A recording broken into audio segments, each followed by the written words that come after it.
രാഹുൽ മാങ്കൂട്ടത്തിന് വിദേശ സഹായം വല്ലതും പണം വല്ലതും ലഭിക്കുന്നുണ്ടോ എന്നുള്ളൊരു സംശയമുണ്ട്. കാരണം വലിയ ചിലവുള്ള ആളാണ്, വലിയ ആഡംബരമായിട്ട് തന്നെയാണ് ജീവിക്കുന്നത്. അപ്പോൾ എവിടെ നിന്നാണ് ഈ ധനമാർഗം? അദ്ദേഹത്തിന് 2 കാറുണ്ട്, അതെ, അതിൽ 3 ഡ്രൈവർമാരുണ്ട്.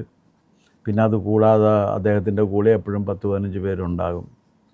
പിന്നെ ഇത് വിവിധ സ്ഥലങ്ങളിൽ പോയി കഴിഞ്ഞാൽ വലിയ ഹോട്ടലുകളിലൊക്കെയാണ് താമസിക്കുന്നത്. അതുപോലെ തന്നെയാണ് ഭക്ഷണത്തിൻ്റെയും ആർഭാടത്തിൻ്റെയും വസ്ത്രമൊക്കെ വളരെ വില കൂടിയ വസ്ത്രങ്ങൾ ധാരാളം വാങ്ങിയിട്ടുണ്ട്. അങ്ങനെ ഏതാണ്ട് ഒരു ആർഭാടപൂർണമായ ജീവിതമാണ് ഇന്നല്ല അദ്ദേഹം ഈ പൊതുജീവിതത്തിലേക്ക് വരുന്ന കാലം തുടങ്ങി നയിക്കുന്നത് എന്നാണ് അറിയാൻ കഴിഞ്ഞിട്ടുള്ളത്. അതിൽ തെറ്റുണ്ട് എന്ന് പറയാൻ നമുക്ക് സാധ്യമല്ല. അദ്ദേഹം അപ്പോൾ തന്നെ ഒരു കാരണം, അദ്ദേഹം ഒരു ജീവിതത്തിൽ ഒരു പണിയും ചെയ്തിട്ടില്ല. ഒരു പണിയും ചെയ്യാതെ ഈ പൊതുജീവിതം കൊണ്ടോ അല്ലെങ്കിൽ മറ്റു കാര്യങ്ങൾ കൊണ്ടോ ഇത്രയും പണം ചിലവാക്കി ജീവിക്കാൻ ഒരാൾക്ക് എങ്ങനെ കഴിയുന്നു എന്നുള്ള ഒരു സംശയം അന്ന് തന്നെ ഇന്ത്യൻ നാഷണൽ കോൺഗ്രസ്സിൽ പലരും ചോദിച്ചിട്ടുണ്ട്. പക്ഷേ ഇദ്ദേഹത്തിൻ്റെ ഒരു ആധിപത്യം കൊണ്ടും ഇദ്ദേഹം വന്നപ്പോൾ സൃഷ്ടിച്ചെടുത്ത ഒരു സംഘമുണ്ട് അതിനകത്ത്.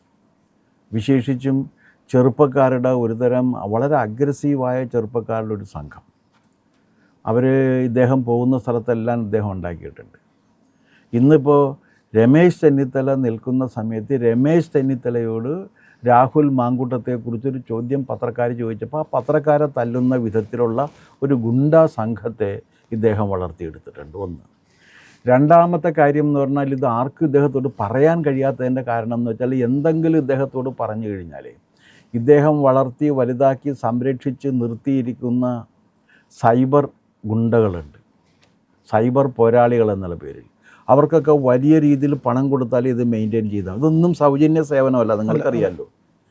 സൈബർ ഗുണ്ട എന്ന് പറഞ്ഞാൽ ഒരു തൊഴിലായിട്ട് ചെയ്യുന്ന ഒരു കൊട്ടേഷൻ ജോലി ചെയ്യുന്നവരാണ്. ഏത് സൈബർ ഗുണ്ടയും ഒരു കൊട്ടേഷൻ ജോലിയാണ് ചെയ്യുന്നത്. അപ്പോൾ ഈ കൊട്ടേഷൻ ജോലിക്കാരെ ഒക്കെ നിലനിർത്തണമെന്നുണ്ടെങ്കിൽ വലിയ സാമ്പത്തിക ചെലവുണ്ട്. ഒപ്പം അദ്ദേഹം വലിയ 16 കോടി രൂപയോ മറ്റോ ഇൻവെസ്റ്റ് ചെയ്തതിൻ്റെ അടിസ്ഥാനത്തിലാണ് ഇദ്ദേഹം യൂത്ത് കോൺഗ്രസിൻ്റെ പ്രസിഡൻ്റായിട്ട് വരുന്നത്. അപ്പോൾ ഇതിനൊക്കെ ആര് കാശ് മുടക്കി, എങ്ങനെ കാശ് മുടക്കി എന്നൊരു ചോദ്യമൊക്കെ കോൺഗ്രസിനകത്ത് തന്നെ ഉണ്ടായത്. അതിനെക്കുറിച്ച് ആക്ഷേപങ്ങളുമുണ്ട്. ഇദ്ദേഹത്തിൻ്റെ വിജയത്തെക്കുറിച്ച് തന്നെ ആക്ഷേപം ഉണ്ടായിരുന്നു. ഇദ്ദേഹം വ്യാജരേഖ സമർപ്പിച്ച് വ്യാജ വോട്ടർമാരെ ഉണ്ടാക്കിയിട്ടൊക്കെ വിജയിച്ചതാണെന്നാണ് അന്നേ ആക്ഷേപം ഉണ്ടായിരുന്നത്. അപ്പോൾ ഇത് എങ്ങനെയാണ് ഇദ്ദേഹത്തിന് എവിടെ നിന്നാണ് ഇദ്ദേഹത്തിന് പണം കിട്ടുന്നത് എന്നൊരു ചോദ്യം പൊതുവെ മലയാളികളുടെ എന്നല്ല, ഇദ്ദേഹത്തെ അറിയാവുന്ന എല്ലാവരുടെയും മനസ്സിലുണ്ടായിരുന്നു.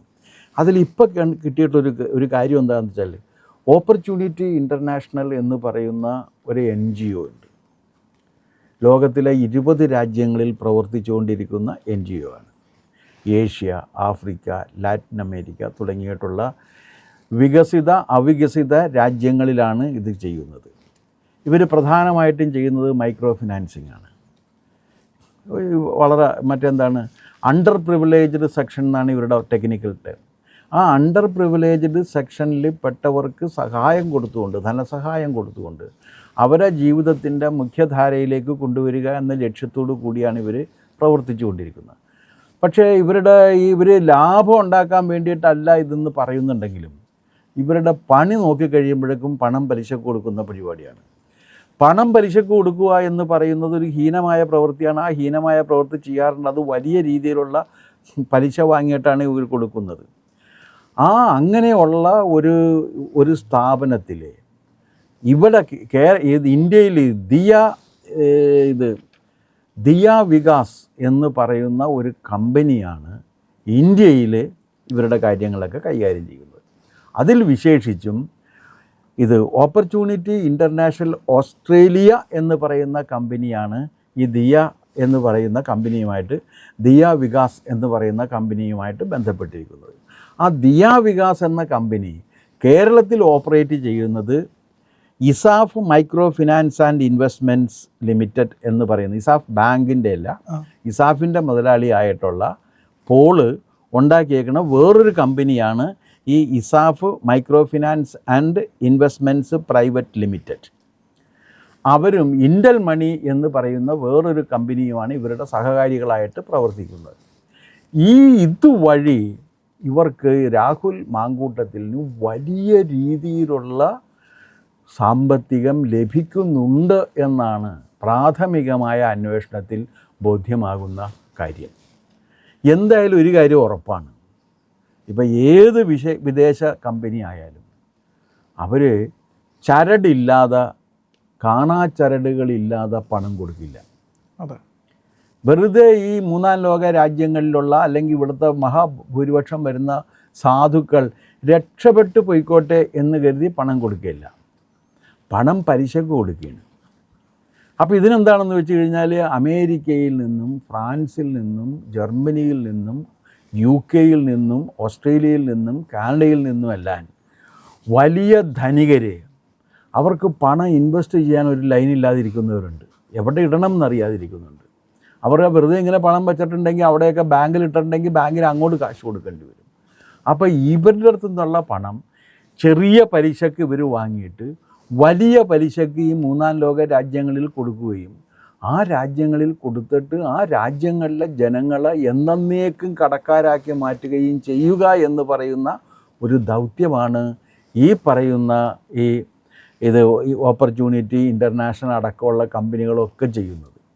ഇതേ കാര്യം തന്നെയാണ് നമ്മുടെ ജോർജ് സോറസും ചെയ്തുകൊണ്ടിരിക്കുന്നത്.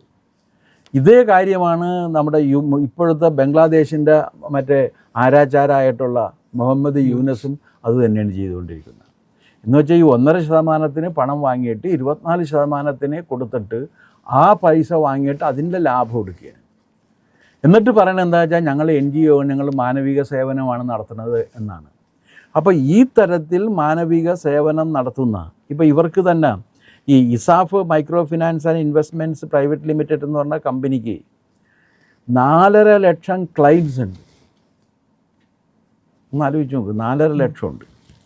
അവരത് സമീപ ഭാവിയിൽ അത് 1 മില്യണായിട്ട് മാറും എന്നാണ് കരുതുന്നത്. അപ്പോൾ ഇവർ എവിടെയൊക്കെയാണോ ഈ പണം പലിശക്ക് കൊടുക്കുന്നവർക്ക് ഒരു പ്രശ്നമുണ്ട്, പണം പലിശക്ക് കൊടുക്കുന്നവർക്ക് രാഷ്ട്രീയ പാർട്ടികളെയും കൂടി സ്വാധീനിച്ച് നിലനിർത്തേണ്ടി വരും. അതെ, അല്ലെങ്കിൽ കൊടുത്ത പണം തിരിച്ചു കൊടുക്കില്ലാരും. അതെ, ഈ കൊടുത്ത പണം തിരിച്ചു കിട്ടണം എന്നുണ്ടെങ്കിൽ രാഷ്ട്രീയക്കാരുടെ സ്വാധീനം വേണ്ടി വരും. അപ്പോൾ ഈ രാഷ്ട്രീയക്കാരുടെ സ്വാധീനം ഉണ്ടാക്കുന്നതിന് വേണ്ടിയിട്ട് ഞാൻ മനസ്സിലാക്കിയിടത്തോളം ഇസാഫ് അടക്കമുള്ളവരെ വലിയ രീതിയിൽ പണം പമ്പ് ചെയ്യുന്നുണ്ട്. അപ്പോൾ ഇതിനകത്തൊരു പ്രശ്നം വരും. കാരണം ഇതിപ്പോൾ നിയമപരമായിട്ട് കൊടുക്കുന്ന പണമാണെങ്കിൽ ആ നിയമപരമായ പണത്തിൽ നിന്ന് ഈ രാഷ്ട്രീയ പാർട്ടിയിൽപ്പെട്ട നേതാക്കൾക്ക് കൈമടക്ക് കൊടുക്കാനുള്ള പണം ഇവർക്ക് എവിടെ നിന്ന് കിട്ടുന്നു? എവിടേക്കെയോ എന്തൊക്കെയോ തകരാറുകളില്ലേ? അതെ. അല്ലെങ്കിൽ ഇവർക്ക് ഇതിനുള്ള പണം എവിടെ നിന്ന് കിട്ടും? നിയമപരമായിട്ടാണ് ഇവർ ചെയ്യുന്നത് എന്നുണ്ടെങ്കിൽ ഇവർ വാങ്ങുന്ന പലിശ അവർക്ക് അതിൽ നിന്ന് ഇവർക്ക് കാശ് കൊടുക്കാൻ പറ്റില്ല. പക്ഷേ എനിക്ക് കിട്ടിയ ഒരു അറിവനുസരിച്ചിട്ടാണെങ്കിൽ മിക്കവാറും പല രാഷ്ട്രീയ പാർട്ടികളിൽപ്പെട്ട നേതാക്കളുമൊക്കെ ഇവരുടെ നിന്ന് മന്ത്ലി പേയ്മെൻറ്റ് പോലെ ഇവരുടെ കാശ് വാങ്ങിക്കുന്നുണ്ടെന്നാണ് പറയണം.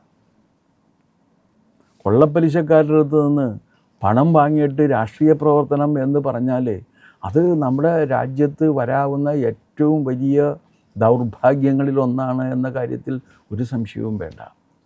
ഏതൊക്കെ വിധത്തിൽ നമ്മുടെ വലിയ സങ്കല്പങ്ങൾ ദുരുപയോഗം ചെയ്യും എന്നുള്ളതിൻ്റെ ഒരു തെളിവാണ് രാഹുൽ മാങ്കൂട്ടത്തിന് വേണ്ടി ഇറങ്ങിയിരിക്കുന്ന രാഹുൽ ഈശ്വർ സത്യാഗ്രഹം, എന്താണ് നിരാഹാര സത്യാഗ്രഹം. നിരാഹാര സത്യാഗ്രഹം എന്ന് പറഞ്ഞു കഴിഞ്ഞാൽ ആ വാക്കിൻ്റെ അർത്ഥം അയാൾക്കറിയില്ല. നിരാഹാരം എന്ന വാക്ക് ഭഗവത്ഗീതയിൽ നിന്ന് എടുത്തതാണ്. ആത്മനിയന്ത്രണം എന്നാണ് വാക്കിൻ്റെ അർത്ഥം. ഇന്ദ്രിയങ്ങളെയും മനസ്സിനെയും നിയന്ത്രിച്ചുകൊണ്ട് ഈ പ്രപഞ്ചത്തിൽ നിന്ന് എടുക്കാവുന്നതിൻ്റെ ഏറ്റവും കുറവ് എടുക്കുകയും ഈ പ്രപഞ്ചത്തിന് തനിക്ക് കൊടുക്കാവുന്നതിൻ്റെ പരമാവധി കൊടുക്കുകയും ചെയ്യുന്നൊരു മനോഘടന, അതാണ് നിരാഹാരം. ആ നിരാഹാരിക്ക് പറഞ്ഞിരിക്കുന്നതാണ് സത്യാഗ്രഹം. അല്ലാതെ കണ്ട വ്യഭിചാരികൾക്കും പിന്നെ ബലാത്സംഗ വീരന്മാർക്കും അവരുടെ ആത്മാഭിമാനം എന്ന് തെറ്റിദ്ധരിക്കപ്പെട്ടിരിക്കുന്ന അഹങ്കാരം സംരക്ഷിക്കുന്നതിന് വേണ്ടി ആഹാരം ഉപേക്ഷിച്ച് കിടന്നുകൊണ്ട് ആശുപത്രിയിൽ പോയിട്ട് ഗ്ലൂക്കോസ് കയറ്റുന്നതിൻ്റെ പേര് നിരാഹാരം എന്നല്ല, അഹങ്കാരം എന്നാണ്. അപ്പോൾ മഹാത്മാഗാന്ധി കണ്ടെത്തിയ മഹത്തായ ചില സങ്കല്പങ്ങളാണ് എങ്ങനെയാണ് നമ്മുടെ ഇന്നത്തെ സമൂഹത്തിൽ ഈ ദുഷ്ടമനസ്സുകൾ ദുരുപയോഗം ചെയ്യുന്നത് എന്നതിൻ്റെ ഒരു ഉറപ്പ് കൂടിയാണ് എന്ത് ഈ കാണുന്നത്. അപ്പോൾ നമുക്കിതിനകത്ത് കാണാൻ കഴിയുന്നൊരു കാര്യം എന്താണെന്ന് വെച്ചാൽ ഇത്തരത്തിൽ വളർന്നു വരുന്ന ഈ ചെറുപ്പക്കാരെ വലിയ രീതിയിലെ സാമ്പത്തിക ക്രമക്കേട് കൂടി നടത്തി അതിനും കൂട്ടുനിന്നുകൊണ്ടാണ് വരുന്നത്. ഇവരുടെ വരവും ആ വരവ് നമ്മുടെ സമൂഹത്തിലുണ്ടാക്കുന്ന മാറ്റങ്ങളും ഇവർ പോകുന്നത് സിനിമാക്കാരെ പോലെ തന്നെയാണല്ലോ. ഒരു സിനിമാ താരം ചുവന്ന സാരി ഉടുത്ത് വന്നു കഴിഞ്ഞാൽ രാഹുൽ മാങ്കൂട്ടത്തിൽ ചുവന്ന കരയുള്ള മുണ്ടും ചുവന്ന ജുബ്ബയും ധരിച്ചിട്ട് ആ സിനിമാ താരത്തിൻ്റെ കൂടെ ഇങ്ങനെ നിൽക്കും. എന്നിട്ട് ഇതാ കാണു ലോകമേ എന്ന് പറയാണ്. തനിക്ക് 36 വയസ്സുണ്ട്. 36 വയസ്സെന്ന് പറഞ്ഞാൽ മധ്യവയസ്കിലേക്ക് എത്തല്ലേ. ഇപ്പോഴത്തെ മുമ്പ് 35 വയസ്സ് വരുന്ന യൂത്ത് കോൺഗ്രസ്സിൽ, ഇപ്പോൾ എത്രയാണ്? ഇപ്പോൾ 60 വയസ്സൊക്കെ ആയിരിക്കും യൂത്ത് കോൺഗ്രസിൻ്റെ പ്രായം. അതെനിക്കറിയില്ല. എന്തായാലും അദ്ദേഹം യൂത്ത് കോൺഗ്രസ്സിൽ എത്തുന്നത് 36ാമത്തെ വയസ്സിലാണ്. അദ്ദേഹത്തിന് ഇപ്പോൾ 36 വയസ്സ് കഴിഞ്ഞുകൊണ്ടിരിക്കുകയാണ്. ആ 72 വയസ്സാണല്ലോ ഇപ്പോൾ ശരാശരി പ്രായം. ആ 72ൻ്റെ പകുതി എന്ന് പറഞ്ഞാൽ മധ്യപ്രായമായല്ലോ. അപ്പോൾ അതാണ് മധ്യവയസ്ക എന്ന് പറയുന്നത്. പക്ഷെ അത് അംഗീകരിക്കേണ്ട. അദ്ദേഹം ചെറുപ്പമാണ്, അദ്ദേഹം യുവാവാണ്, അദ്ദേഹത്തിന് അനേകം സ്ത്രീകളെ ആകർഷിക്കാനുള്ള കഴിവുണ്ടെന്നൊക്കെയാണ് അദ്ദേഹത്തിൻ്റെ ആരാധകർ പറയുന്നത്. പക്ഷെ അതൊക്കെ ചെയ്യുമ്പോഴും ഈ വിദേശത്ത് നിന്ന് ധനസഹായം സ്വീകരിക്കുന്നു എന്നുള്ളതും 16 കോടി രൂപ മുടക്കി പിടിച്ചെടുക്കേണ്ട ഒന്നാണ് ഒരു രാഷ്ട്രീയ പാർട്ടിയുടെ ഒരു യുവജന സംഘടനയുടെ അധ്യക്ഷ പദവി എന്നുമൊക്കെ വരുന്നത് വലിയ ആശങ്കകളാണ് നമ്മുടെ പൊതുജീവിതത്തിൽ ഉണ്ടാക്കുന്നത്. ഇത് എല്ലാവരും ശ്രദ്ധിക്കണം എന്നാണ് എനിക്ക് പറയാനുള്ളത്. പ്രിയപ്പെട്ട പ്രേക്ഷകരെ, നിങ്ങൾക്ക് ഈ വീഡിയോ ഇഷ്ടപ്പെട്ടു എന്ന് കരുതുന്നു. ഇന്ത്യ ലൈവ് പ്രവർത്തനം ആരംഭിച്ചിട്ട് 1 മാസം പൂർത്തിയാവുകയാണ്. 1 മാസത്തിനുള്ളിൽ നിങ്ങളുടെ ഭാഗത്തുനിന്ന് വലിയ പിന്തുണയാണ് ഇന്ത്യ ലൈവിന് കിട്ടിയിട്ടുള്ളത്. ഈ ചാനലിൻ്റെ വിജയം എന്ന് പറയുന്നത് നിങ്ങൾ ഓരോരുത്തരും നൽകുന്ന അകമഴിഞ്ഞ പിന്തുണയാണ്. ഈ പിന്തുണ നിങ്ങൾ വീഡിയോകൾ കണ്ട് ഞങ്ങൾക്ക് നൽകുന്നുണ്ട്. ഞങ്ങളുടെ വീഡിയോകൾ എല്ലാ ദിവസവും ലക്ഷക്കണക്കിന് ആളുകൾ കാണുന്നുണ്ട്. പക്ഷേ നിർഭാഗ്യം എന്ന് പറയട്ടെ, നിങ്ങളുടെ ഒരു ചെറിയ അശ്രദ്ധ ഞങ്ങൾക്ക് കൂടുതൽ സഹായം ലഭിക്കുന്നതിന് തടസ്സമാവുന്നുണ്ട്. അതായത് നമ്മുടെ വീഡിയോ കണ്ടതിന് ശേഷം ദയവായി ആ വീഡിയോ ഒന്ന് സബ്സ്ക്രൈബ് ചെയ്യുക, ചാനൽ ഒന്ന് സബ്സ്ക്രൈബ് ചെയ്യുക, അതിൻ്റെ ബെൽ ബട്ടൺ കൂടി ഒന്ന് അമർത്തുക. 1 മിനിറ്റിന് താഴെ സമയം വേണ്ടുന്ന ഒരു കാര്യമാണ്. അങ്ങനെ ചെയ്താലേ നമുക്ക് ഈ ചാനൽ ഇനി മുന്നോട്ട് പോകാൻ കഴിയൂ. നിങ്ങൾ ഓരോരുത്തരും ദയവായി ഈ വീഡിയോ കണ്ടതിന് ശേഷം നമ്മുടെ ചാനൽ ഇന്ത്യ ലൈവ് സബ്സ്ക്രൈബ് ചെയ്യാൻ മറക്കരുത്. ആ ബെൽ ബട്ടൺ കൂടി ഒന്ന് അമർത്തണം. ഇത് ഈ ചാനലിനെ നിലനിർത്താൻ നിങ്ങൾ നൽകുന്ന ഏറ്റവും വലിയ സഹായമായിരിക്കും. ഈ സഹായമാണ് ഞങ്ങൾക്ക് വേണ്ടത്. ഇങ്ങനെ നിങ്ങളുടെ സഹായമുണ്ടെങ്കിൽ മാത്രമേ ഞങ്ങൾക്ക് തുടർന്നും മറ്റാരും പറയാത്ത സത്യങ്ങളും വാർത്തകളുമായി നിങ്ങളുടെ മുന്നിൽ വരാൻ കഴിയൂ. ഇത് വ്യക്തിപരമായ എൻ്റെ ഒരു അഭ്യർത്ഥനയായി കണക്കിലെടുത്ത് ദയവായി ഇപ്പോൾ തന്നെ ചാനൽ സബ്സ്ക്രൈബ് ചെയ്യണമെന്ന് ഞാൻ നിങ്ങളോട് അഭ്യർത്ഥിക്കുകയാണ്, അപേക്ഷിക്കുകയാണ്.